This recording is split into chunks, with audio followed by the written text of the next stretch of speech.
어제 제가 우리 장로님 대표 기도하는 것을 이렇게 들으면서 우리 장로님이 그 28일 동안 이것을 이렇게 제가 읽어드렸는데 이걸 잘 메모를 하시더라고요. 근데 어제 제가 기도를 장로님 들으면서 이 내용들을 우리 목적이 이끄는 삶 내용들을 정확히 이해하고 계시는구나 그런 것을 제가 깨달았습니다. 우리가 말씀 무기력증이라는 게 있죠. 말씀 무기력. 말씀을 자꾸 듣습니다. 말씀을 듣는데 그 말씀을 가지고 우리의 삶으로 가지고 가서 실천하고 적용하고 해야지 그 말씀이 우리에게 주는 유익들을 우리가 누릴 수가 있습니다. 그래야 자꾸 말씀을 듣고 싶고 말씀을 통해서 우리가 힘을 얻기를 원하는데 말씀대로 살지 않으면 기대가 사라져 버립니다. 말씀을 받는데 그 말씀대로 살아도 잘 안 되더라, 또 안 될 것 같더라, 이런 생각이 사로잡혀 버리면 그 다음부터는 말씀을 듣는 것이 부담이 되고, 그리고 말씀을 들어도 어차피 그렇게 살지 않을 건데 그러면서 예배 시간에 졸게 되는 거예요. 말씀에 집중하지 못하게 되는 거예요. 저는 회심을 한 이후에 말씀을 듣는데 단 한순간도 졸지 않았어요. 졸은 적이 없어요. 하나님이 다 아실 거예요. 말씀이 어떻게 그렇게 좋은지. 말씀을 통해서 이 말씀에 대한 무기력증에서 빨리 깨어나야 돼요. 말씀에 대한 무기력증. 우리가 말씀대로 그대로 살고 그대로 살 때 하나님께서 우리에게 주신 유익들을 우리의 삶 속에 경험하게 되면 이 말씀이 얼마나 소중하고 귀하다는 것을 우리가 깨닫게 되는 거죠. 특별히 이번 2주 마지막 남았는데 2주하고 하루 더 남았는데 특별히 이 2주 동안은 여러분 한 가지만 놓고 기도하시기 바랍니다. 여러분 개인을 위해서는 한 가지만 바뀌면 됩니다. 우리가 볼링을 칠 때 퀸핀이 있잖아요. 다 한꺼번에 넘어지지 않습니다. 킹핀 하나만 넘어지고 다 넘어지죠. 우리가 가만히 보면 많은 것을 다 잘못했다고 생각해요. 그래서 무기력해질 수가 있는데 딱 한 가지 그것만 바뀌면 내가 다 바뀔 수 있어요. 이번에 2주 동안 그 킹핀을 찾아서 그것들을 무너뜨리고 쓰러뜨리는, 그러면 여러분들이 지금까지 너무나 내가 변화해야 될 것이 많다라고 생각했는데 사실은 그렇지 않더라고요. 제가 1주 동안 이렇게 기도하면서 깨달은 게 그거예요. 그 한 가지, 그게 뭘까? 저는 이번 일주일 동안 그걸 찾았어요. 여러분들도 2주 동안 그 한 가지를 찾되, 특별히 내가 변화시키려면 안 됩니다. 나를 철저히 성령에 이끌리시길 바랍니다. 성령에 이끌려야 돼요. 성령께서 도와주시고 성령께서 깨닫게 하시고, 내가 내 의지로 결단하고 내 의지로 뭔가 하려고 하니까 안 되거든요. 성령님께 물어보세요. 성령과 동행하고 성령과 철저히 함께하며 성령님 어떻게 할까요? 이 순간 어떻게 할까요? 이 오늘 하루를 어떻게 할까요? 성령의 음성을 들으려고 우리가 영적 귀를 활짝 열고 들으시길 바랍니다. 목적이 이끄는 삶 29번째 시간입니다. 사명 받아들이기. 성경 말씀 같이 읽겠습니다. 에베소서 2장 10절 시작. 우리는 그의 만드신 바라 그리스도 예수 안에서 선한 일을 위하여 지으심을 받은 자니 이 일을 하나님이 전에 예비하사 우리로 그 가운데서 행하게 하려 하시느니라. 성경은 분명히 하나님께서 우리를 창조하신 목적, 우리가 이 땅에 존재하는 목적에 대해서 계속해서 밝혀주고 있습니다. 특별히 에베소서 2장 10절은 우리는 그의 만드신 바라 그리스도 예수 안에서 선한 일을 위하여. 이 선한 일이 뭡니까? 거기다 밑줄 그시고요, 사역이라고 써요. 우리가 목적이 이끄는 양육 우리가 할 때 이 부분은 우리가 다루었던 부분입니다. 선한 일을 위하여 지으심을 받은 자니 이 일은 하나님이 전에 예비하사, 내가 태어나기 전, 이 땅에 존재하기 전에 하나님께서 이미 우리에게 목적을 부여하셨다는 거예요. 그렇죠? 우리가 이 마이크도 만들어 놓고 목적 부여를 하지 않습니다. 만들기 전에 어디에다 쓸 것인가 먼저 목적을 결정하고 그리고 만듭니다. 그렇죠? 하물며 우리 사람, 하나님께서 우리를 만드실 때 그냥 상품을 찍어내듯이 막 찍어내고 그리고 아무 데서나 가서나 아무렇게나 쓰임받으라, 이게 아니라는 거죠.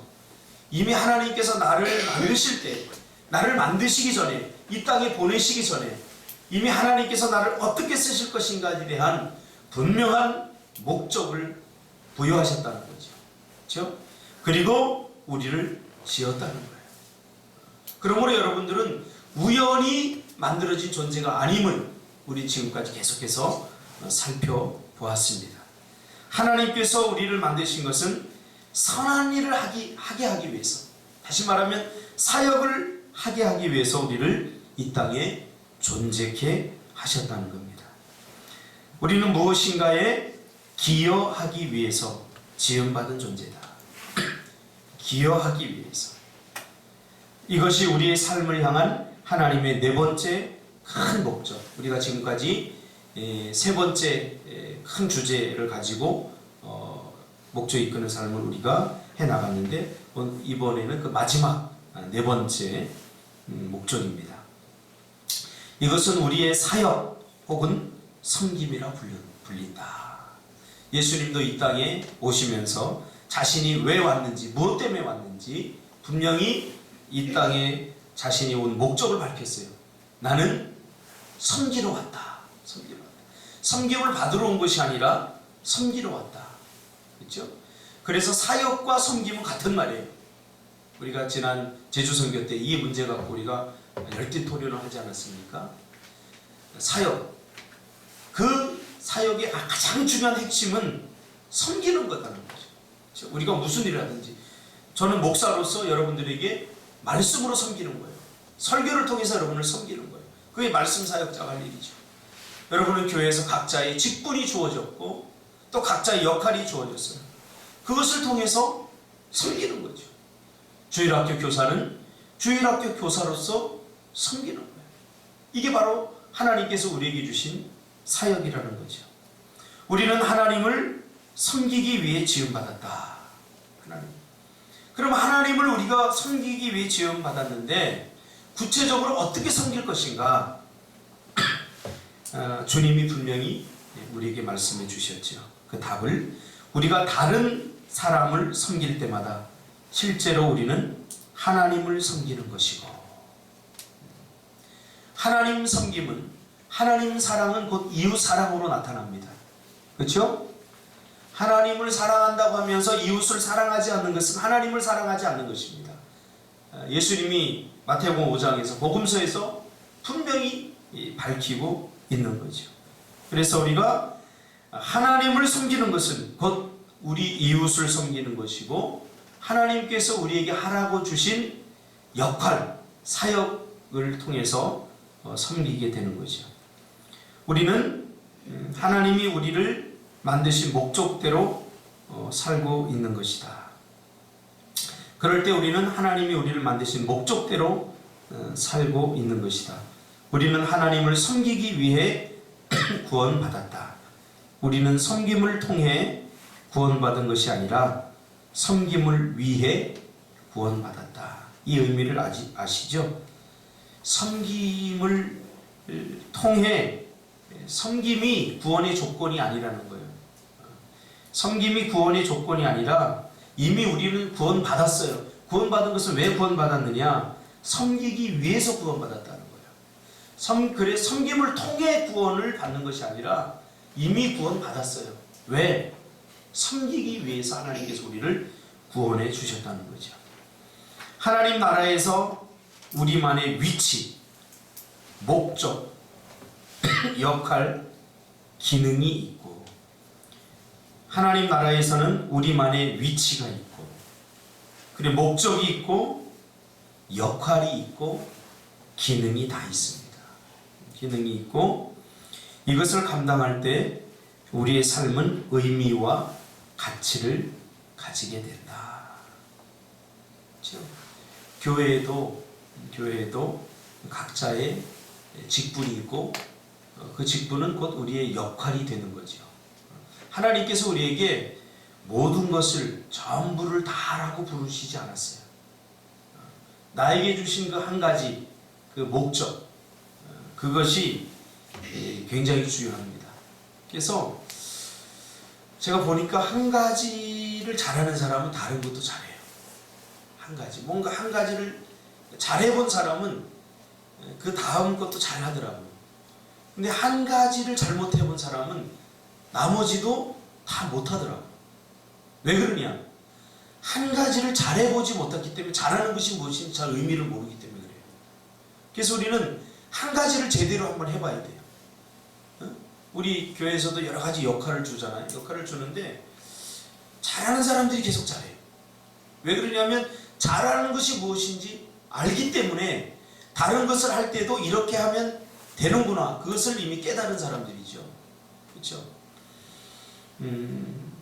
우리가 하나님께서 우리에게 하라고 주신 그 일을 감당할 때 우리의 삶은 의미와 가치를 가지게 된다. 많은 사람들이 삶을 살다가 왜 살지?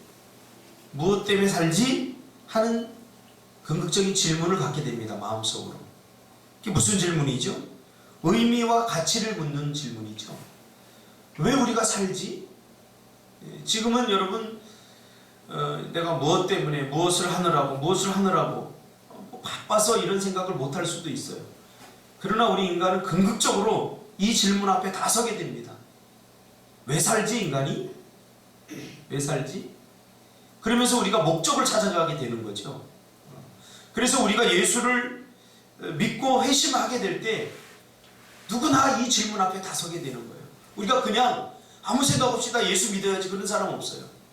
어떤 사람은 인생의 문제를 만나고 또 삶의 회의를 느끼고 또 어떤 많은 그 정신적인 문제와 또 삶의 문제에 직면하면서 결국은 우리가 왜 살지? 라는 질문을 하게 되는 거죠.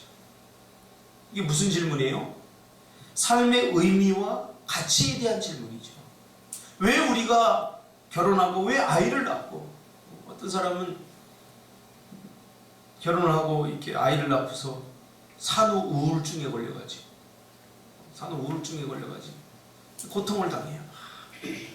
그 전까지는 부모님이 교회 다니니까 그냥 따라서 다니다가 이제 산후 우울증이 오면서 왜 살지? 내가 이 애 하나 낳자고 내가 사나? 그래서 우울증에 걸려버린 거예요. 그러면서 의미와 가치에 대해서 묻게 됩니다. 의미와 가치. 우리도 누군가 모든 사람들은 다 여기에 직면하게 됩니다. 어제도 우리 희수가 학교에서 토론하면서 왜 너는 정답만 이야기하니? 답답해 할 수도 있어요. 근데 어제 희수가 한 이야기를 일주일 동안 제 조카가 저한테 고민했던 문제더라고요. 제 조카가 친구들하고 이렇게 또 이야기하는데 너는 왜 정답만 이야기해? 결혼을 하는데 뭐 아파트도 있어야 되고 뭐도 있어야 되고 뭐도 있어야 되고. 그리고 저희 조카가 그랬다는 거야. 그게 뭐 중요해? 행복하게 사는 게 중요한 거지. 그랬더니 아니야, 그게 중요해. 돈이 더 중요해. 하면서 마치 저희 조카를 대하는 게 뭐 이상한 사람처럼 그렇게 대했다는 거예요. 근데 그렇게 이야기를 나눴던 사람들이 다 크리스찬이라는 거죠. 너 뭐 행복이라고 너는 겉으로는 말하지만 돈이 중요하다고 말하지 않지만 사실 네 마음속 깊은 곳에 돈이 더 중요하다고 생각하는 거 아니야? 뭐 이런 식으로 속물 아니야? 이런 식으로 자꾸 몰아갔다는 거죠. 그런 문제에 대해서 우리가 지금 시간이 지나면서 제가 어제도 희수 이야기를 들으면서 야, 이제 그리스도인들이 이런 식으로 공격을 당하고 있구나. 정답을 이야기해도 믿지 않아. 현실은 그게 아니야. 우리도 지금 경험하는 거 아닙니까? 왜 말씀대로 살려고 발버둥 치지 않습니까? 말씀이 우리에게 그렇게 많은 인생의 답과 유익을 주지 않다고 생각하기 때문에 말씀에 대한 기대가 사라져 버리는 거예요. 말씀에 대한 기대. 여러분, 말씀이 오늘 우리의 삶을 해석하고 말씀이 우리에게 힘을 주고 말씀이 오늘 그리고 우리 인생을 살아갈 넉넉할 힘을 준다고 우리가 우리 삶 속에서 그렇게 누리고 살아가고 있다면 우리가 잠보다 말씀 듣는 것을 더 유익하게 생각하겠죠. 그렇지 못한 시절에 우리가 살아가고 있다는 거죠. 왜냐하면 왜 사는지에 대한 의미와 가치를 우리가 잃어버렸기 때문에. 우리가 일을 하고 있어요. 지금 사역을 하고 있어요. 일을 하는데 무엇 때문에 하는지 몰라요. 그리고 그 목적들이 잘못 되어 있죠. 그렇죠? 세상 사람들과 몇 마디만 해보면 다 느끼게 돼요. 아, 이 사람들 다 돈을 위해 사는구나. 돈이 중요하지 않다는 것 아닙니다. 돈이 굉장히 중요합니다. 그러나 돈이 우리에게 줄 수 있는 만족에 한계가 있다는 거죠. 어제도 우리 명경 간사가 한 2달 동안 고민을 한 부분이 바로 그거예요. 자기는 돈과 상관없이 이 일에 대해서 만족을 얻고 싶고 이 일을 그래서 좀 완벽하게 좀 멋지게 해내고 싶은데 회사에서는 이혼을 해야 되기 때문에 너 그렇게 오래 생각하지 말라는 거예요. 그리고 의견을 내면 야, 그건 돈이 너무 많이 들어. 명경 집사가 기획팀에 있더라고요. 그래서 기획을 내면 그건 돈이 너무 많이 들고 비현실적이야. 그거 해서 어떻게 돈을 버니? 이렇게 하니까 이게 자기가 정말 좋아서 평생 하고 싶었던 일에 대한 사역에 대한 회의가 오는 거예요. 회의가 오는 거예요. 인생의 돈이 전부인가? 아닌데. 그러면서 아침 일찍 가서 저녁 11시까지 일을 하고 오는데 페이는 제가 어제 페이 보고 놀랐어요. 깜짝 놀랐어요. 그렇게 일하는데 70만 원.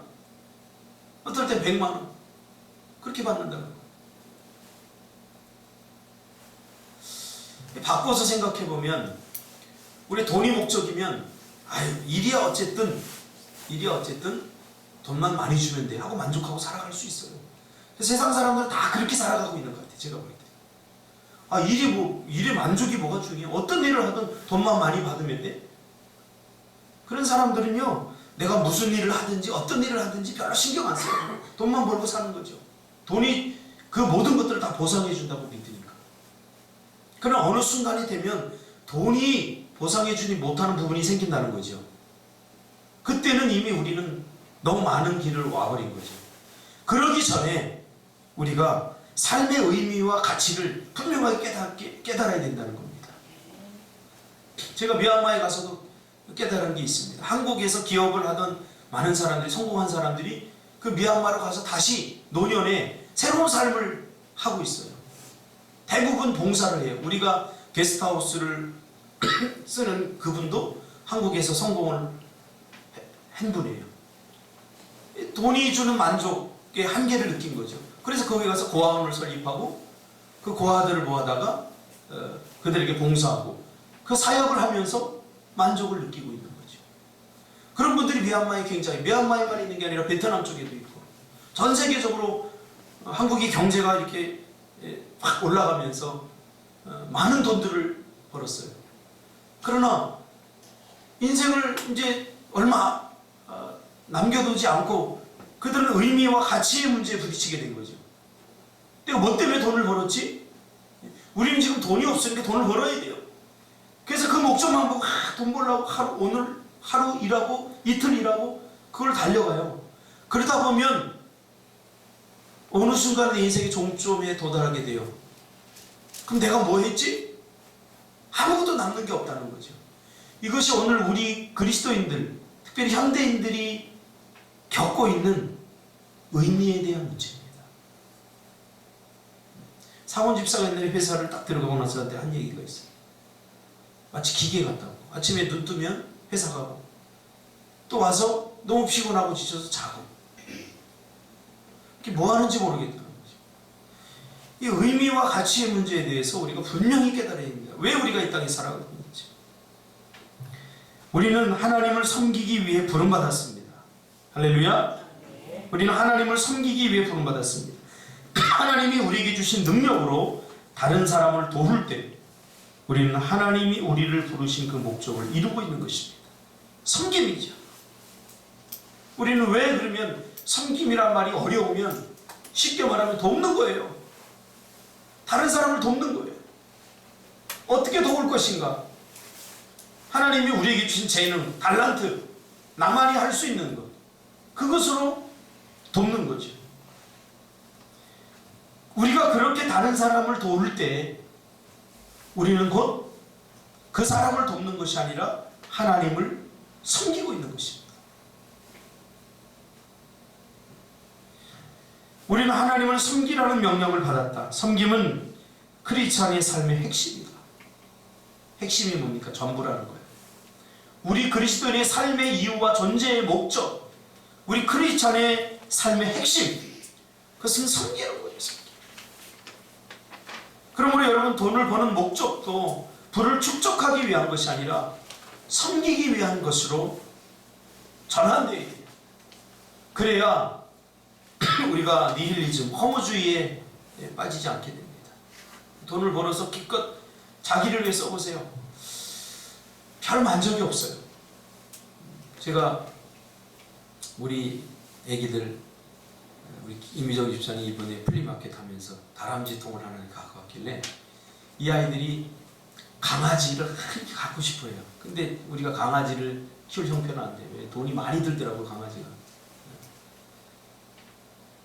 그래서 그걸 딱 보는 순간 제 마음에 요거다.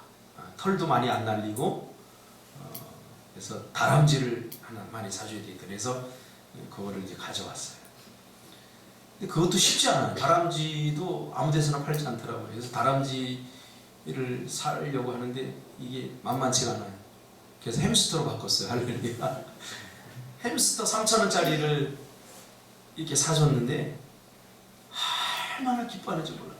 이 두 녀석이 엄마 사랑해, 아빠 사랑해, 너무 좋아. 그러면서 막 교회에서도 어제도 일찍 갔어요.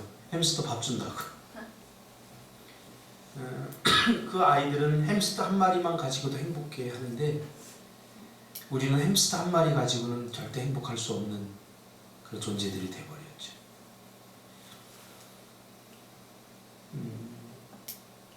그것을 보고 제가 행복한 거예요. 아빠가. 이것도 섬김의 방법이죠. 내가 만약에 나를 위해서 3,000원을 썼다면 3,000원 갖고 뭐 그렇게 행복하겠습니까? 제가? 3,000원 갖고는 저 행복하지 않아요. 그러나 그 3,000원을 섬겼어요. 우리 두 아이에게 섬겼더니 그 아이들이 그렇게 행복해하는 거예요. 아침에도 안 일어나요. 햄스터 밥 줘야지 벌떡 일어나요. 물론 한 달 정도 가겠죠. 제가 그걸 보면서 돈 버는 목적이 무엇인가에 대해 다시 한번 생각을 우리가 해야 된다고 생각합니다. 자신을 위해 쓰는 것보다 다른 사람을 위해서 쓸 때 이때 내가 더 행복해질 수 있는 거죠. 돈을 벌어서 우리가 외식을 해보면 알잖아요. 한 가족이 이렇게 와가지고 그 애들 이렇게 밥 먹는 거 보고 부모가 흐뭇해해요. 어른들은 돈가스 이런 거 별로 안 좋아해요. 돈가스 클럽에 가면 주로 이제 자녀들 어린 초등학생, 중딩 이런 애들이 좋아하니까 와서 그 애들 먹는 걸 보며 부모가 그렇게 행복해해요. 어떻게 우리가 섬겨야 될 것인가? 미얀마에서 그렇게 사역하는 그 사람들도 결국은 인생의 참된 의미와 가치를 어디에서 찾았는지 우리가 발견하게 되죠. 섬김에서 찾은 거죠. 그래서 나이 든 사람들, 성공한 사람들이 결국 하는 일이 뭔지에 우리가 집중할 필요가 있어요. 성공한 사람들, 잘된 사람들, 그 사람들이 결국 마지막에 결국 하는 게 뭔지 여러분 집중해 보세요. 다 섬기는 일을 해요. 엊그제 김보성이가 UFC, 로드 FC 50이 넘었는데 했어요. 참 싸우겠다고 딱 나섰는데 좀 가련해 보이더라고요. 운동을 했는데도 배가 이렇게 나오고 근육이 쭈글쭈글한 그 근육을 가지고 막 의리 하면서 나오는데 좀 애처로워 보이더라고요. 근데 왜 그걸 한 줄 아세요? 소아암 아이들을 위해서. 대한민국에 소아암으로 죽어가는 어린애들, 채 꽃도 피지 못하고 죽어가는 아이들이 많은 거예요. 그걸 김보성이가 본 거죠. 아, 이거다. 그 의리를 외치는 이유가 있죠. 그가 크리스찬인지 아닌지는 몰라요. 그 격투기를 하는 사람들 말에 의하면 링에 딱 서보면 공포, 그 극도의 공포감이 든대요. 누구나 다 마찬가지겠죠. 여러분 다 싸워봤잖아요, 한 번씩. 저도 많이 싸워봤어요, 어릴 적에. 공포감이 들죠. 뭐 이 앞면이 골절됐더라고요. 눈 주위가 골절됐어요. 그러면서 인터뷰를 하는데 그러더라고요. 아가들아 미안하다.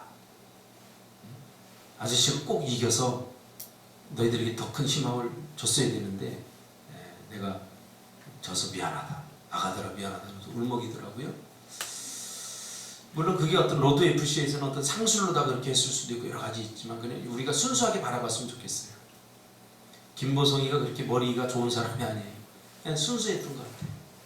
그러면서 1년, 2년을 준비하면서 자기는 행복했다는 거죠. 섬김. 섬김은 우리 크리스찬의 핵심입니다. 전부입니다. 모든 것입니다. 돈을 벌어야 하면 그것은 섬기기 위해서고, 여러분 재능이 있다면 그것은 섬기기 위해서입니다.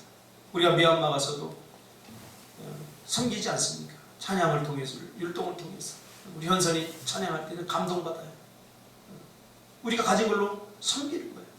그들에게 크리스찬의 그리스도의 이미지를, 좋은 이미지를 주는 거예요. 선교사님이 얼마 전에 문자가 왔는데 그래요. 우리가 이렇게 가르쳐주는 그거 보고 거기 있는 미얀마 양고리 도시잖아요. 도시에서 시골에 있는 어떤 교회에 초청을 받아서 가서 했더니 그 시골 촌놈들이 막 좋아하더라고요. 우리 같은 그 감격을 느꼈겠죠. 우리가 한 것을 보고 막 충격을 받고 배웠어요. 아, 저런 것도 있구나. 그걸 배워가지고 가서 그 미얀마의 저 시골 구석에 가서 그것을 공연했더니 막 따라다니면서 사인해달라고 막 우리하고 똑같은 그런 것을 경험하게 된 거죠. 근데 이게 진짜 섬김이냐? 우리 자랑이 되지 않고 진정 그들을 위한 섬김이 되어야 되는 거죠. 우리가 성숙함에 따라 우리의 관심은 점차적으로 섬김의 삶을 사는 모습으로 변화되어야 됩니다. 그렇죠? 성숙이란 뭡니까? 결국은 섬기는 거예요. 군림하는 게 아니라 섬겨주는 거예요. 섬겨주는 거예요. 영생을 준비하기. 지상에서의 삶이 끝나는 날 우리는 하나님 앞에 설 것이다. 그때 하나님은 우리가 얼마나 다른 사람을 잘 섬겼느냐에 따라 우리의 삶을 평가할 것이다. 우리는 다른 사람을 도울 때만이 비로소 풍성한 삶을 누린다. 그래요. 제가 아까 얘기했듯이 결국 성공한 사람들이 어디에 관심을 갖게 되는지 우리가 눈을 뜨고 봐야 돼요. 다른 사람을 도울 때 우리는 풍성한 삶을 누리게 되는 거죠. 다른 사람을 돕지 않고 자기만을 위해서 살면 결국 중독자가 됩니다. 자기를 위해 자꾸 투자하고 하다 보면 결국 가는 것이 중독입니다. 쾌락으로 가게 되죠. 섬김과 의미. 섬김은 진정한 의미로 나아가는 통로다. 사역을 통해 우리는 우리의 삶의 의미를 발견할 수 있다. 하나님은 세상을 변화시키기 위해 우리를 사용하기 원하신다. 얼마나 오래 살았느냐가 아니라 어떻게 사느냐이다. 그렇죠? 얼마나 오래 살았느냐가 중요한 게 아니라 내가 지금까지 어떻게 살아왔느냐, 이게 더 중요합니다. 성경의 인물들은 모두 다 여러 가지 실패와 약점을 가지고 있었지만 하나님은 그들 모두를 하나님 사역에 쓰셨다. 그러므로 우리는 핑계대지 말아야 됩니다. 나는 이것 때문에 못하고, 아직 난 시간이 안 되고, 저것 때문에 못하고, 아직 나는 이 일을 할 때가 아니다. 우리가 언제 죽을지, 언제 우리의 삶이 마감될지 아무도 몰라요. 그래서 항상 제가 이야기하는 거, 오늘을 살아야 돼. 지금을 살아야 돼. 핑계대지 말아요. 내용 요약 여러분들 하시고 생각할 점, 오늘 하루 반복해서 생각하고 묵상해 보세요. 섬김은 선택사항이 아닙니다. 명령입니다. 선택하는 것이 아닙니다. 삶으로 떠나는 질문. 첫째, 나로 하여금 하나님을 섬기라는 부르심을 받아들이지 못하게 막는 것은 무엇인가? 두 번째, 나는 지금 누구의 필요를 채워줄 수 있을까? 외운 말씀. 아버지께서 내게 하라고 주신 일을 내가 이루어 아버지를 이 세상에서 영화롭게 하였사오니. 결국 하나님께 영광 돌리는 것은 바로 섬기는 것입니다. 하나님 사랑은 이웃 사랑이고, 하나님을 섬긴다고 우리가 말하는 사람들은 내 이웃, 우리의 도움이 필요한 사람들을 섬겨주는 거예요. 제가 리더스쿨을 하는데 자녀를 냅둔 엄마가 있어요. 매일 올 때마다 그 자녀들이 따라다녀요. 어리기 때문에 막 징징대고 유모차 하나 끌고 또 손잡고 이러고 따라다녀요. 근데 참 감사한 게 우리 리더스쿨 엄마들이 그 아이들을 같이 와서 봐줘요. 섬김을 너무 크게 생각하지 마세요.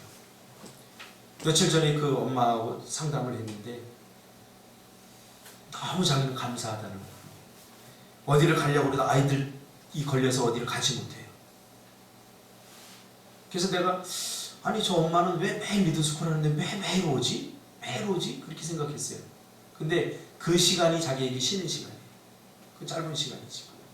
오면은 쟤네 엄마가 봐주고 이렇게 손잡고 따라다니고 그러니까 유일하게 아이들에게서 벗어날 수 있는 그 시간, 한 시간. 그게 좋은 거예요. 누구에게는 당연하다고 생각하는 것이 누구에게는 당연하지 않은 것들이 있어요. 섬김을 너무 크게 생각하지 마세요. 우리 주위를 돌아봐, 우리 주위에 보더라도 섬기는 것이, 섬겨야 될 것이 굉장히 많습니다. 우리 은주도 사실은 참 부모님으로부터 케어받지 못하는 그런 가운데 있어요. 참 현선이한테 너무나 감사해요. 그 은주의 고민과 모든 것들을 현선이가 다 들어주고 마치 엄마처럼 이렇게 해주더라고요. 그게 얼마나 감사하죠. 목사가 해야 되지만 이렇게 하다 보면 또 목사를 어려워할 수도 있어요. 그 누가 해야 될 일입니까? 왜 목사님 왜 신방 안 하죠? 그런 소리 하지 마세요. 본인이 하시면 됩니다. 정말 어려울 때는 또 목사한테 얘기해야죠. 이게 섬기는 게 아니겠습니까? 이게 섬기는 거예요. 섬길 때 참 행복이 있죠. 섬김이 우리의 삶의 모든 것이고 전부입니다. 오늘 하루도 여러분 섬기는 하루가 되시기를 주님의 이름으로 축복합니다. 설거지하는 아내를 보면서 남편들은 감사해야 되죠. 참 저렇게 섬겨주고 똑같이 일하고 똑같이 하고 여자들 가서 밥 해야 되잖아요. 그렇죠? 차순희 집사님? 우리 집사님 참 존경스러워요. 크게 새벽부터 나가서 일하시고 와서 밥을 또 해야 되잖아. 주영아, 밥 해본 적 있어? 그렇지. 이 몰라요, 잘. 찝어주지 않으면 잘 몰라요. 우리가 섬김을 크다고 생각하면 돼. 작은 거. 작은 거. 내가 중학교 1학년 때까지 분수를 잘 몰랐어요. 근데 내가 자존심 강해서 누구한테 물어보지 못하고. 중학교 때 어떤 친구한테 딱 물어봤더니 이거 몰랐니? 그러면서 막 생색나는 친구도 있는데 쉽게 누구한테는 어려운데 누구한테는 굉장히 쉬울 수 있잖아요. 그거 하면 되는 거예요. 내가 가지고 있는, 내가 쉽게 내가 누군가를 도울 수 있는 그거 가지고 도우면 되잖아요. 집사람도 떡볶이 그거 할 때 보니까 어떤 사람이 허름한 사람이 와서 이렇게 뭐 까다롭게 굴면서 하면은 집사람이 그냥 주더라고요. 네 아저씨는 뭐 때리는 외상으로도 여러분 500원짜리 사면서 외상으로 예상 달라고 하는 사람은 돈 없는 사람이에요. 그럼 그냥 섬기세요. 그냥 주세요. 1000원짜리 내면서 생색내는 사람은 돈 없는 사람이에요. 그냥 먹으라고 주세요. 섬기는 것이 큰 것이 아니에요. 작은 것에서부터 시작하면 우리의 삶이 훨씬 행복해져요. 그래도 우리가 줄 수 있다는 것, 할 수 있다는 것, 그것에 감사하며 사시는 하루가 되시길 바랍니다. 기도하겠습니다. 진정하신